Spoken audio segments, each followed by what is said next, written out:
Hello and welcome to the Genetics Podcast. I'm your host, Patrick Short. My background is in population genomics and studying the genetic causes of rare disease. I did my PhD at the Sanger Institute in the University of Cambridge and have been in biotech since 2018 when I started Sano Genetics. Sano Genetics helps academic and industry researchers to run large-scale genetic testing programs that speed up their clinical trials, generate data sets for the next big breakthrough, and give participants the best possible experience taking part in research.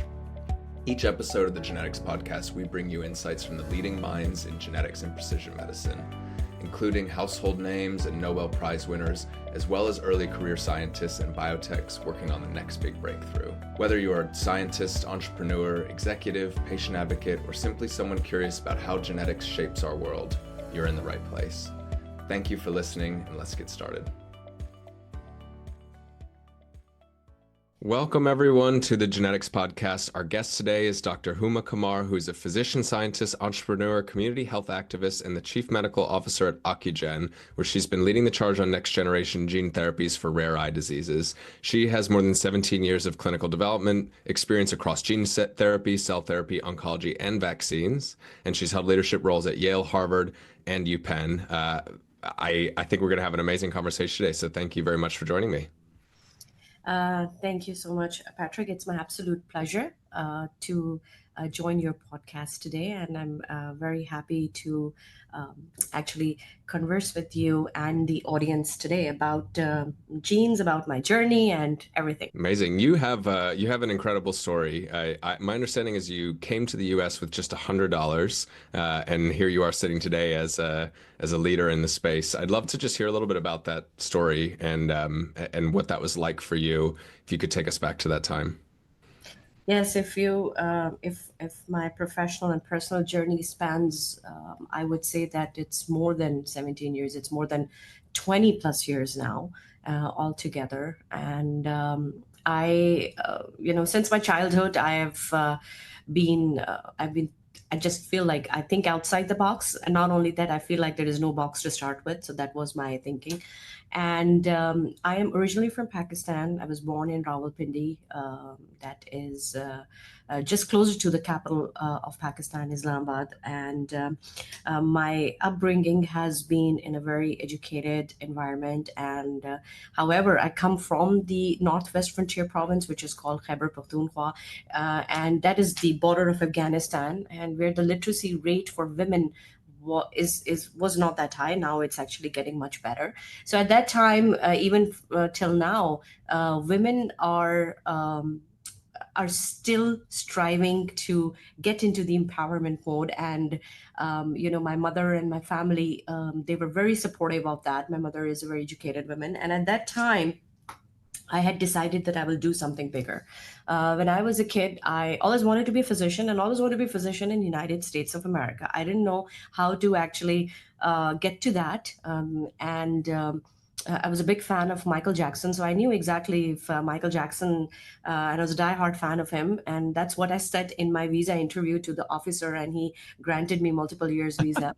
So, and also I had the first one from Pakistan to get the Yale scholarship, and I was also the pioneer in terms of introducing the clinical research in the medical field at that time in the medical school. So what I did was that.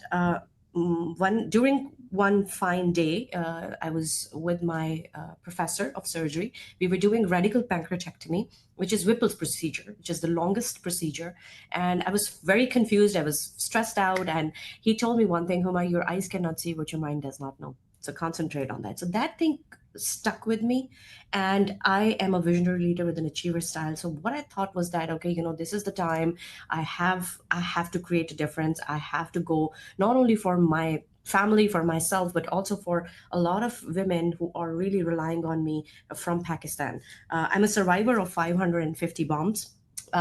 During the Taliban surge, and I have always spoken my mind. I have always spoken the truth, and always for the education and innovation. So I came here, I landed here. I just had, in fact, $88 in my pocket, and I literally started from scratch there. I already knew that I am here. I'm here for good, and I was very much motivated.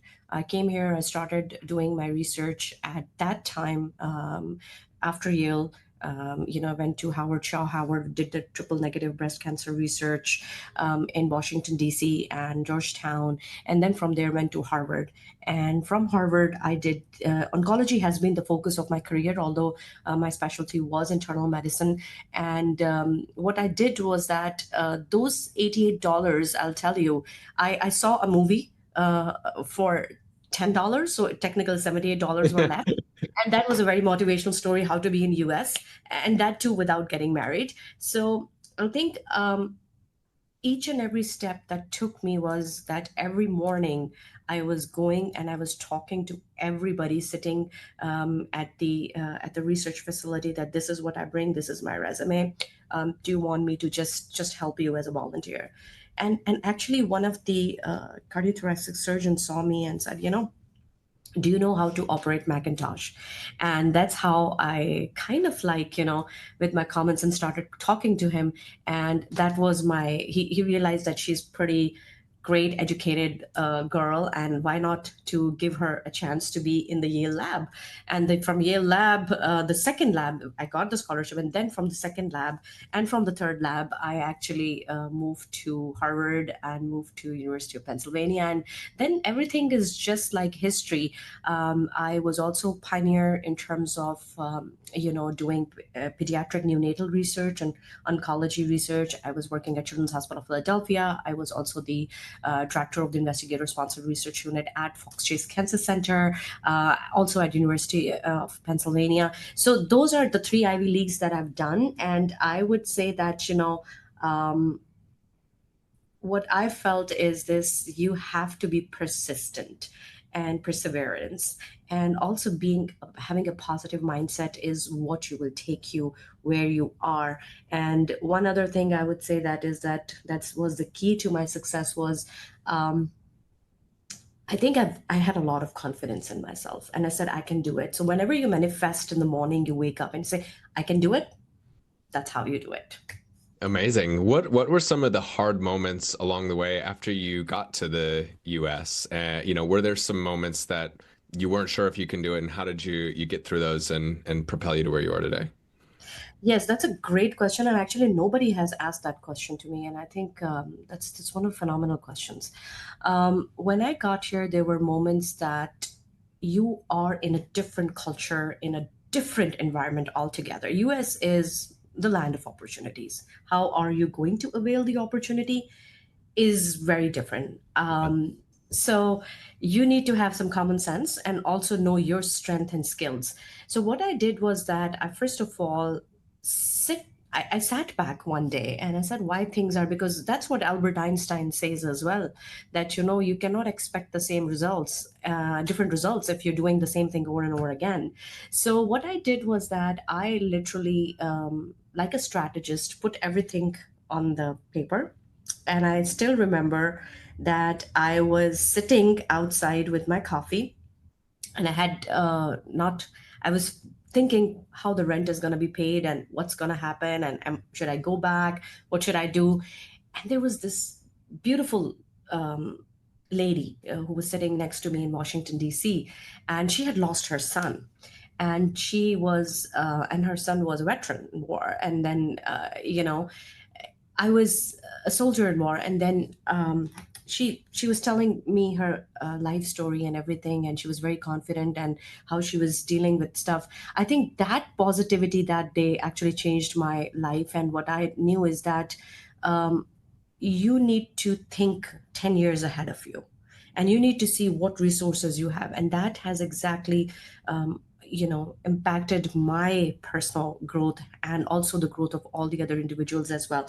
So what I did was that at that time I really looked at the US healthcare organizational delivery, where US is going, what are the skills that I have, and how I can integrate into the system. And one thing I learned is I had one thing, a positive thing in me was networking. I like to talk to people. I like to make friends. I have been involved in political health policy side as well in the past. So that's what I started kind of like utilizing. And I think it was word of mouth. And I till from then to now, most of my jobs have been based on the word of mouth, and I did not have to apply for the job. So that tells you that those were the great skills and networking skills, and the confidence that got me to the next level. However, there were hard moments, but I think the only hard thing that helped me was my hard work, which is a check that can be cashed anywhere.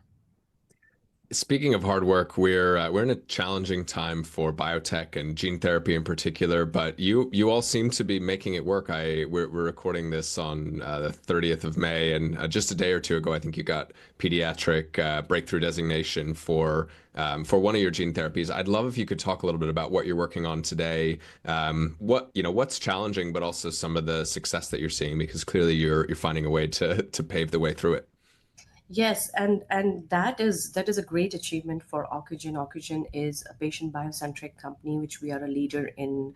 Our mission and vision is to cure blindness diseases such as retinitis pigmentosa, Stargardt disease, geographic atrophy secondary to age-related macular degeneration. What this RPD means is for Stargardt. Stargardt is really an unmet medical need. Starts right from childhood. There is actually no approved product for these patients across US or globally. So what does it mean is that these patients would potentially go blind earlier in their life or maybe mid in their life if there is no treatment. There are many trials that have been in the past, but somehow they have not progressed it to the next level. And it's very hard in the regulatory framework for FDA that the most important thing from the clinical side and regulatory side is that not only from the preclinical side, we have to make sure that all preclinical data is aligned. We go through phase 1, 2, and 3. Now, the most important thing is this, that this pediatric population, which is the unmet medical need, 40,000 people alone in US and almost 100,000 in Europe as well, if you combine US and Europe.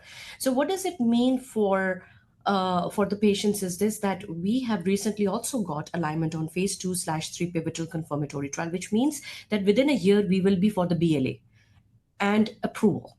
And that is a hope for these patients. And Yeah. I do get these requests all the time where their parents are calling and saying that, how devastating is that word blindness for their kids, for their loved ones, and for their family members. So we have done that. We have testimonials of 1 or 2 patients where their functional vision was restored.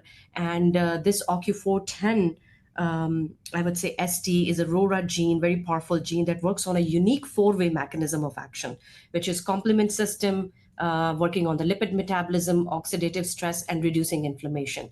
So that is where we come into play, and which is a one and done treatment for life with a single subretinal injection.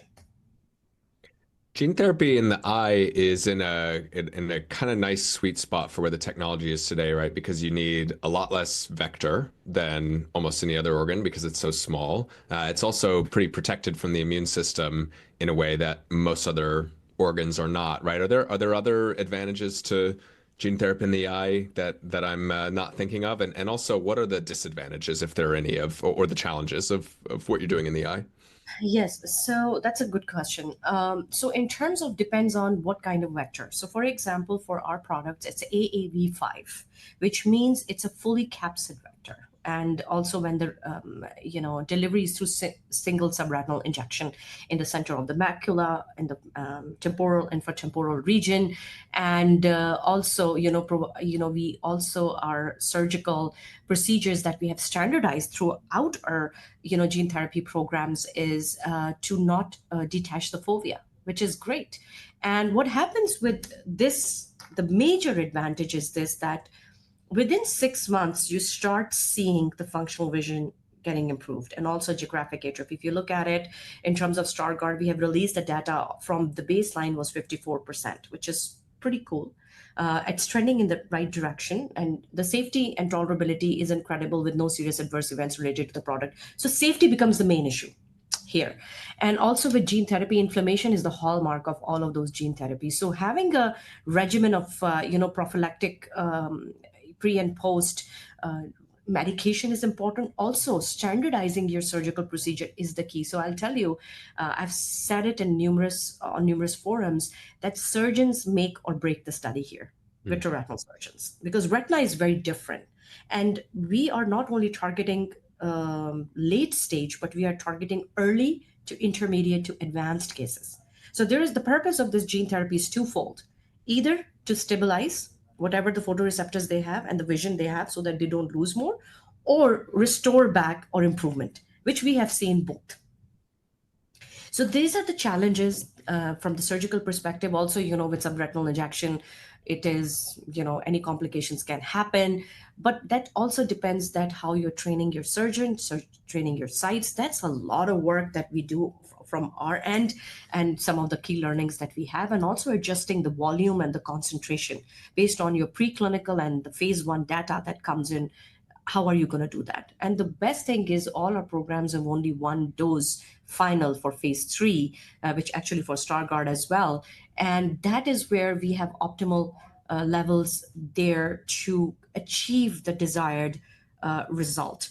In terms of one last thing I would mention here is that the main benefit of this is as a one and done treatment, which means that 6 months, 12 months, and moving on, 18 months, this will be for life, and it will potentially improve. So you don't need another treatment after this if it works. Yeah, amazing. What is different about gene therapy trials compared to some of the other trials you run? You mentioned spending a lot of time in oncology. What have you had to rethink or reimagine as you've got into this different class of modality? Yes, so great question. So I think you're the first one who has asked it, and all great questions, by the way, Patrick. So the oncology world is a little bit forgiving in terms of we have some clear NCCN guidelines, we have some resist criteria that we go through. We also know that we can get expanded access programs easily, single patient INDs easily. We have also seen that it's a little bit, even from the budgetary perspective, from the market perspective, cancer, like curing cancer is one of the key goals of our health budget, and we are there. However, we have not really gotten success into major therapeutic areas, but we are making strides, and we have been successful. So with oncology, you have a little bit flexibility in the protocol. The only thing is the protocols are also very complex. You can combine the standard of care, you can adjust the doses, and also I would say that from the discretion of the investigator, a little bit more discretion is available.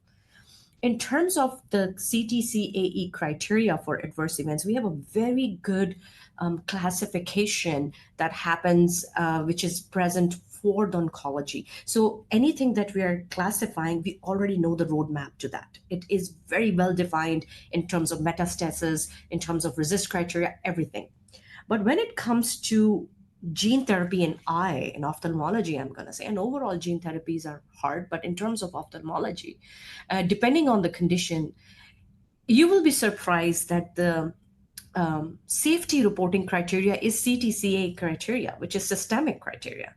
So there is no ocular dictionary that actually will give you exactly how to classify that. So it's also discretionary by the investigator, but also it becomes a responsibility of the sponsor to carefully look at it with the help of their medical team, what's going on. A little bit of an example. For example, adverse events of special interest.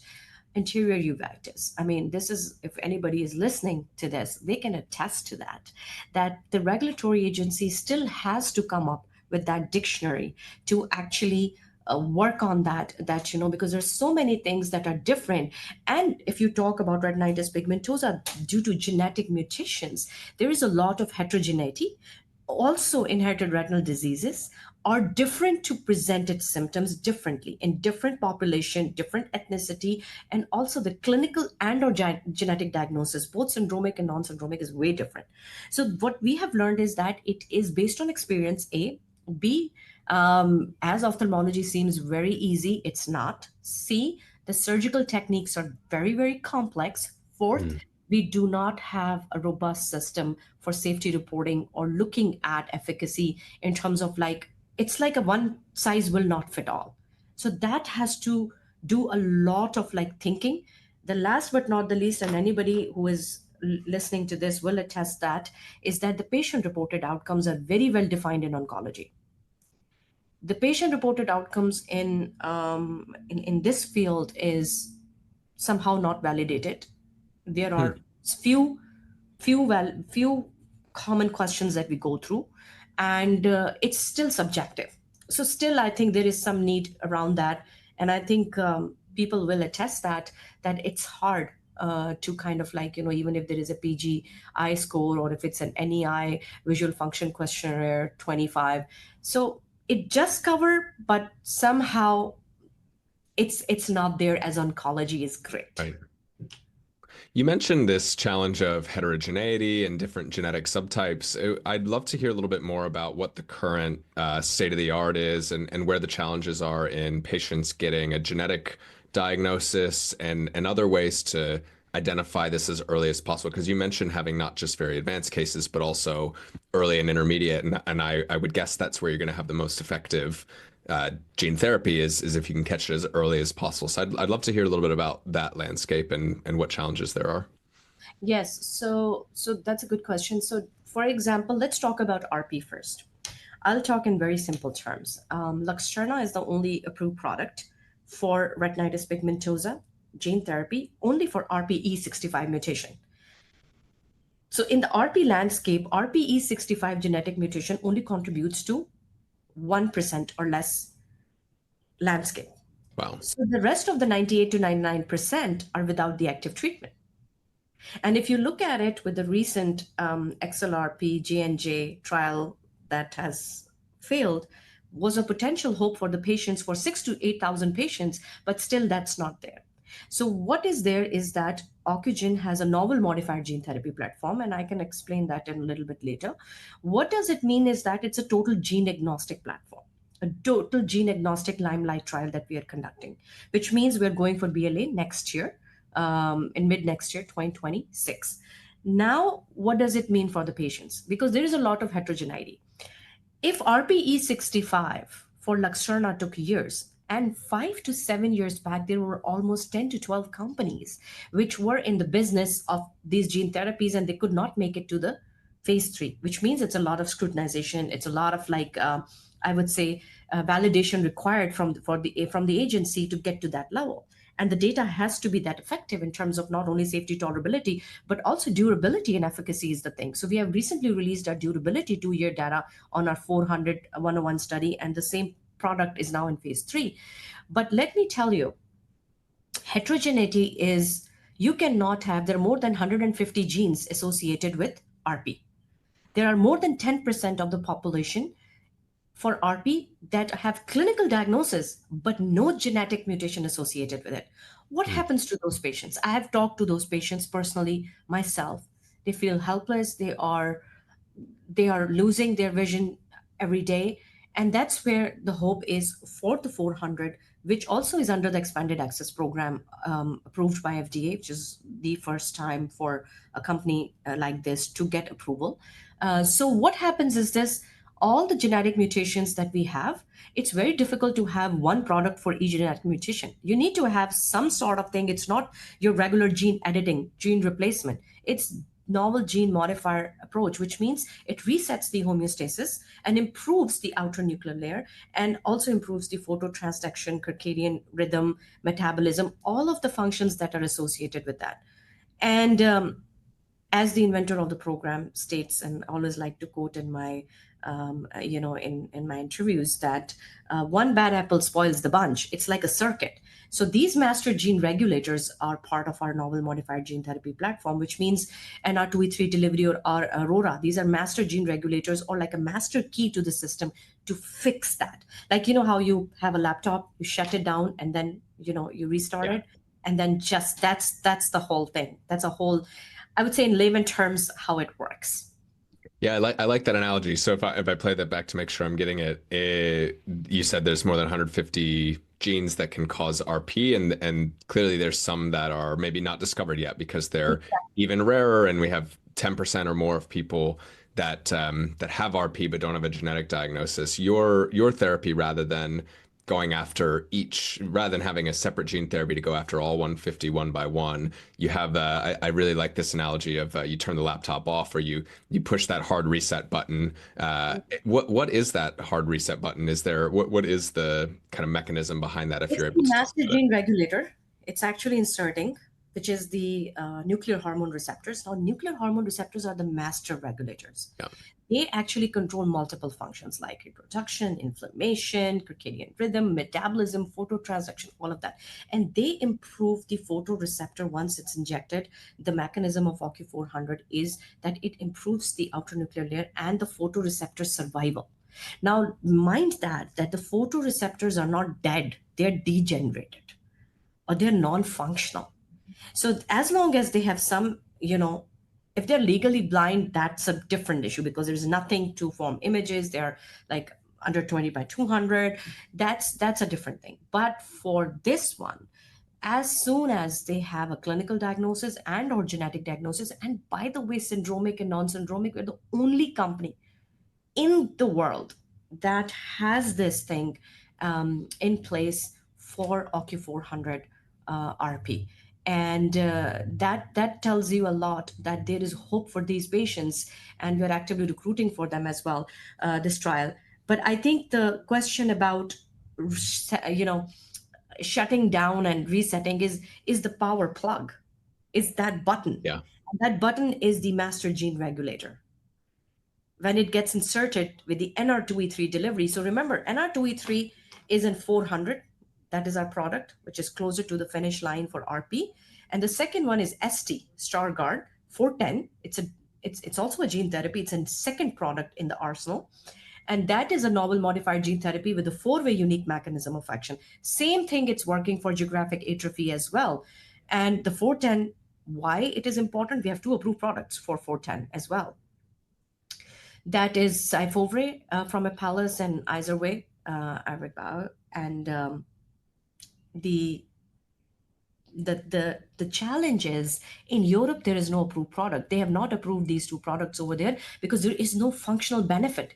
That's what they didn't see. So they did good in terms of structural somehow, but the functional benefit is like if I go to to the optometrist or the ophthalmologist and see the vision chart, and if there is no line improvement and I cannot drive or I cannot do basic things, or if I was able to see 2 steps versus 4 steps and do that, that is where the functional benefit the FDA and the regulatory agencies are looking at. So our data has been released even for 2 years for durability for LLVA was with a p-value of 0.005.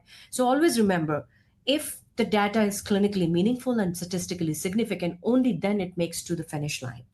And that's where we have consistently, all our products have not only structurally shown for GA, geographic atrophy, and Stargardt, but also for RP, truly gene agnostic in terms of functional outcomes as well.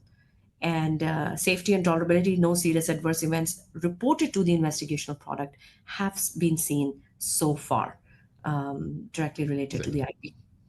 So in terms of how you structure the clinical trials, is it accurate to think of it as a basket trial, or how do you structure? Maybe you could tell people a little bit how you approach this, and where the question's coming from is there a hypothesis that it's going to work for all subtypes equally, or might there be some that it's more effective? And also you have this question of early versus late. It's an interesting challenge, right, of how you think about designing it in a way to help the maximum number of patients, but also make sure that if it is more effective in some populations versus others, you're teasing that out in the clinical trial process, right? Yes, it's a great question, and I think there is no magic answer to that. But I'll tell you what I have learned so far, based on the clinical development here and in oncology as well, and cell therapy too. First of all, the preclinical data drives a lot of information for you regarding the product, regarding the vector, regarding the delivery. That is there. It does provide you some sort of guidance. But when you're designing the trials, particularly phase 1, 2, And that is where you need to not only design the trial, because just because a research question popped in my mind early in the morning and I was having a cup of coffee might not work. So we have to look at it, has to be a multifactorial approach. What I try to tell is not only from the clinical development perspective, but also the most important thing is regulatory perspective, which actually majority of the people just miss that. And last but not the least, I always try to touch on is the business aspect, like whether you're going to take it to the market, what are the challenges, so you design away. Now, why I say regulatory, the rare diseases that I've worked with in the past in oncology as well as here have a fair chance of skipping the line and being in the fast pass lane, because um, they have there is unmet medical need and regulatory agencies are willing to learn more about it, and they are ready to help those patients with unmet medical need. Now what happens is that safety and tolerability, particularly safety, is non-negotiable.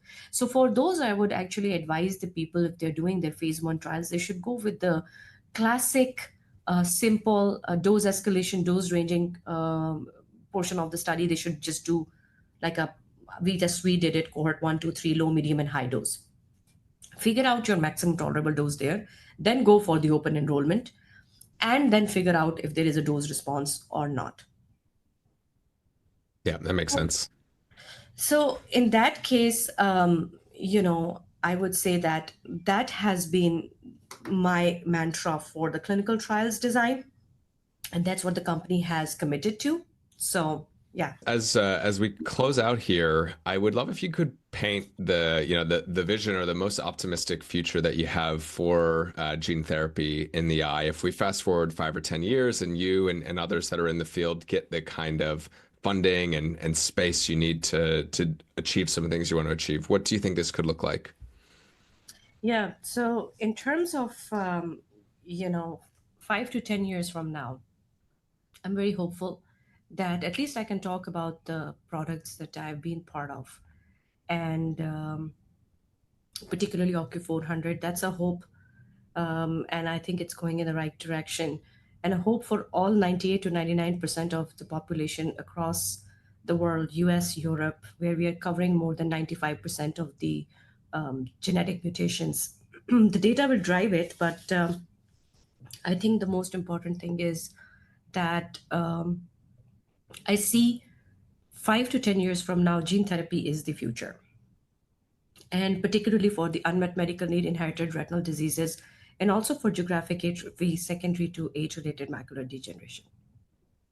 As we wrap up here, I want to actually just ask you about something that you spend your time on outside of work. My understanding is that besides all the hard work that you're doing in your day job at Ocugen, you also spend quite a bit of time as a language interpreter and volunteer focused around refugee and immigrant health. I'd love if you could talk a little bit about that. And I think you speak 5 or 6 or 7 languages. I am not sure how, maybe it's even in the double digits, but I'd love to hear a little bit about that because I think it's pretty amazing and speaks to your character.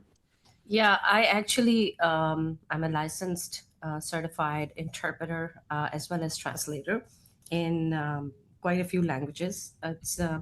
I speak Hindi, Urdu, English, Punjabi, Pashto, Wow. which is very hard. It's a language of Afghanistan and the northern parts of Pakistan as well. Saraiki, Hindko.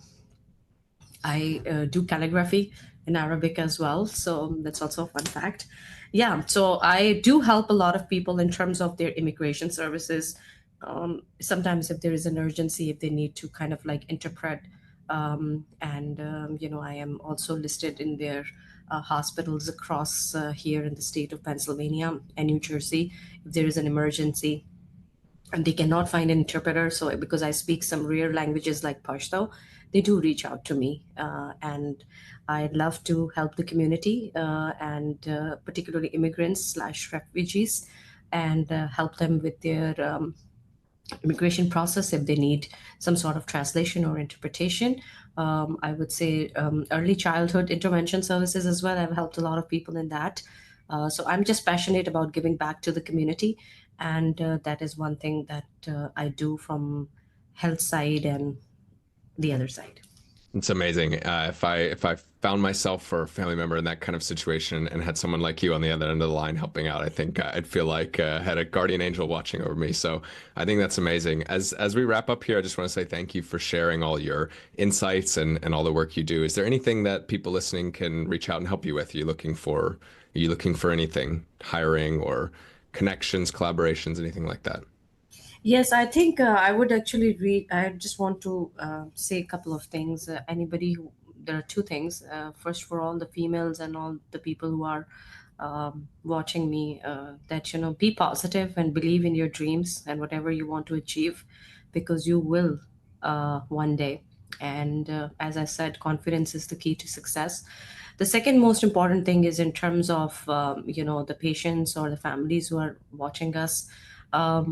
You know the limelight trial that we are actually enrolling patients, they should go to the right channels, follow us on the social media as well, and seek help when it is required. And they should not be discouraged by any of the diagnoses that they are getting, because there is hope. Maybe there are options, potential options, that people should be looking into. And yeah, and anybody who wants to pursue their career in the clinical development or in the biotech side should be passionate about, not only, it's not just a paycheck. For at least for me, I'm very passionate to the mission and vision of the company and committed to the patients. And I think if they feel the same way, they should really dedicate their career, and they will definitely get the fruits of all the hard work at the right time. But they have to be patient. Amazing. Well, thank you. What a great note to close out on. I really appreciate you taking the time today. Yes, thank you, Patrick. Thank you for your time today. My pleasure. And thanks everyone as always for listening, and we'll see you next time. That wraps up this week's episode of the Genetics Podcast. I'd like to give a huge thank you to our guests for sharing their valuable insights and experience. And thank you as well to our listeners, as always, for tuning in. If you enjoyed today's talk, the number one thing I would really appreciate from you is if you could share it with a friend or colleague who you think would enjoy it as well.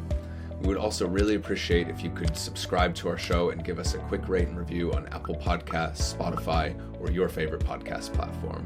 Both of these things help us become more visible when people search for genetics and precision medicine podcasts.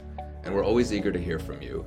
Please reach out to us with any questions or feedback on social media. You can find Sano Genetics on Twitter, LinkedIn, or visit sanogenetics.com. Finally, a big thank you to the team behind the scenes who make all this possible. In particular, Amy Cousins and Sonia Shah, who produced the show, and James Pierce from Selected Frequencies, who handles the audio engineering. I'm Patrick Short, your host, and it's been a pleasure. Thank you, and we'll see you next time on the Genetics Podcast.